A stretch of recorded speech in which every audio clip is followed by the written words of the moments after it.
الحمد لله الحمد لله الحمد لله الحمد لله الحمد لله الحمد لله الحمد لله.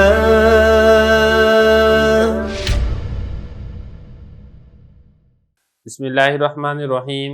علم الصیغہ کا 10واں باب ہے افادات نافعہ. سبق نمبر 2 میں خوش آمدید. گزشتہ سبق کے اندر ہم نے افعال اور استفعال کے متعلقہ ایک قاعدہ اور ایک افادہ پڑھا تھا. آج کے سبق کے اندر اسی سے متعلقہ ایک سوال ہے اور اس کا جواب یہ دیا جائے گا. لیکن اندر فرما رہے ہیں کہ جس طرح ناقص وزن فعال کے ساتھ مخصوص نہیں، مصدر ناقص دوسرے وزن پر بھی آتا ہے، فعال البتہ ناقص کے ساتھ مخصوص ہے، غیر ناقص میں نہیں آتا. دیکھیں بات یہاں پر یہ چل رہی تھی کہ اجوف میں باب افعال اور باب استفعال، اس میں 8واں قاعدہ جاری ہوتا بھی ہے اور جاری نہیں بھی ہوتا ہے. جب جاری کریں گے تو حرکت نقل کر کے ماقبل کو دیں گے، اور جب جاری نہیں کریں گے تو بالکل اس کو صحیح طریقے سے پڑھیں گے. اور وہاں پر یہ والی بات بھی گزر چکی تھی کہ یہ بکثرت صحیح کی طرح آتا ہے، یعنی بغیر تعلیل کے استعمال ہوتا ہے.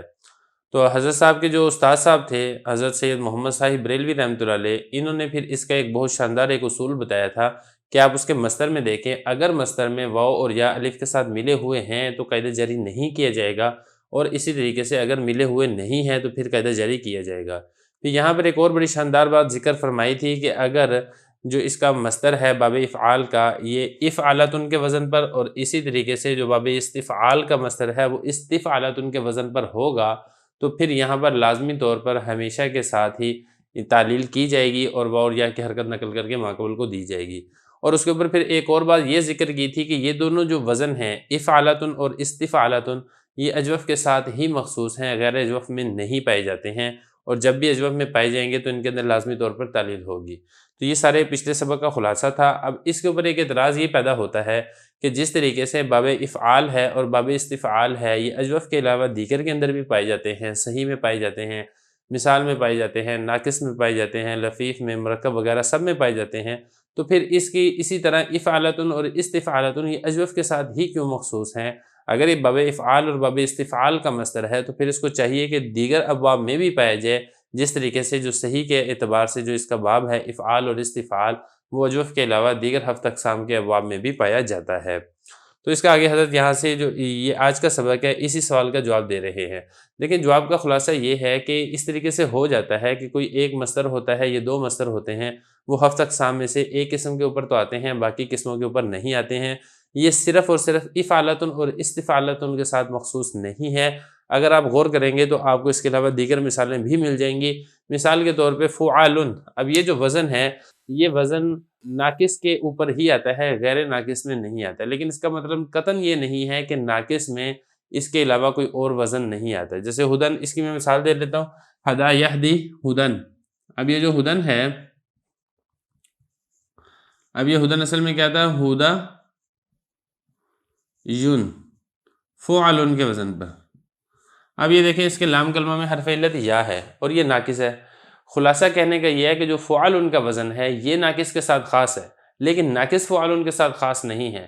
بالکل اسی طریقے سے افعالتن اور استفعالتن، یہ جو دونوں وزن ہیں یہ اجوف کے ساتھ خاص ہیں، اور اجوف ان دونوں وزنوں کے ساتھ خاص نہیں ہے بلکہ ان کے علاوہ بھی پایا جاتا ہے، اور ایسا عرب کے کلام کے اندر استعمال ہوتا ہے. تو لہذا کوئی اشکال باقی نہیں رہے گا، جیسا کہ ہم نے آپ کو یہ والی مثال واضح کر دی ہے.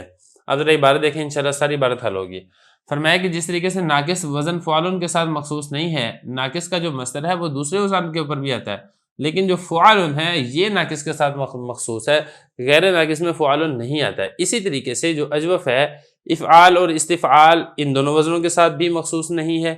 جو اجوف کا جو مصدر ہے وہ ان دونوں ابواب کا افعال اور استفعال کے وزن پر بھی آتا ہے، جیسا کہ ان ابواب کے تمام صیغے صحیح ہیں، یعنی اس باب کے تمام جو صحیح صیغے ہیں باب افعال کے اور باب استفعال کے، جیسا کہ گزشتہ سبق کے اندر بھی بتایا تھا کہ ان کا جو مصدر ہے وہ انہی 2 وزنوں کے اوپر آئے گا، افعال کے وزن کے اوپر آئے گا اور استفعال کے وزن کے اوپر آئے گا. البتہ افعالتن اور استفعالتن غیر اجوف میں نہیں آتا ہے، یہ جب بھی آئے گا یہ اجوف میں ہی آئے گا. لہذا اربحہ اور استصوبہ اور اس کی نظائر کے مصدر جو کہ افعال اور استفعال کے وزن پر ہیں، واو اور یا الف سے ملاقی ہیں. لہذا پورے باب میں اعلال نہیں کیا گیا. یعنی وہی والی بات ہے کہ افعال اور استفعال میں چونکہ واو اور یا الف کے ساتھ ملے ہوئے ہوتے ہیں، لہذا پورے کے پورے باب میں ان کی جتنی بھی گردانیں ہیں، ماضی ہے، امر ہے، مضارع ہے، اسم فاعل ہے، اسم مفعول ہے، مصدر ہے، ان کی پورے باب کے اندر کہیں بھی تعلیل نہیں کی جائے گی، کیونکہ یہ افعال اور یہ استفعال کے وزن کے اوپر ہیں. اور اقامہ، استقامہ اور ان کے نظائر کے مصدر میں چونکہ افعالتن اور استفعالتن کے وزن پر ہیں، لہذا واو اور یا الف سے ملاقی نہیں ہے. کیونکہ جب ہم ان کا مصدر دیکھیں گے تو یہاں پر واو ہو یا یا ہو، الف کے ساتھ مل کر نہیں آ رہے ہیں، الف حذف ہے، تو لہذا پورے باب میں اعلال کر دیا گیا ہے. کوئی کلمہ بھی آپ کو اس باب کا ایسا نہیں ملے گا جس کے اندر یہ والی تعلیل نہ کی گئی ہو. تو یہی والا خلاصہ ہے کہ یہ اعتراض آپ نہیں کر سکتے ہیں کہ افعالتن اور استفعالتن اجوف میں ہی کیوں آتا ہے، غیر اجوف میں کیوں نہیں آتا ہے، کیونکہ اس کی نظیر ہمیں عرب کے کلام میں مل جاتی ہے.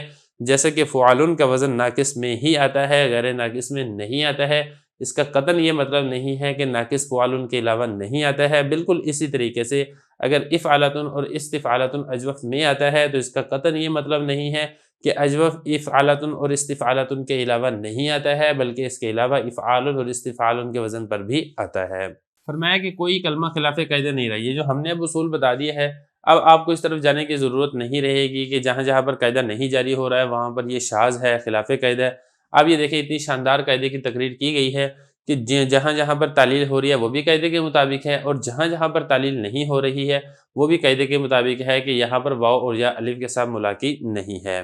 اب اسی سے متعلقہ فارسی عبارت کو حل کرتے ہیں.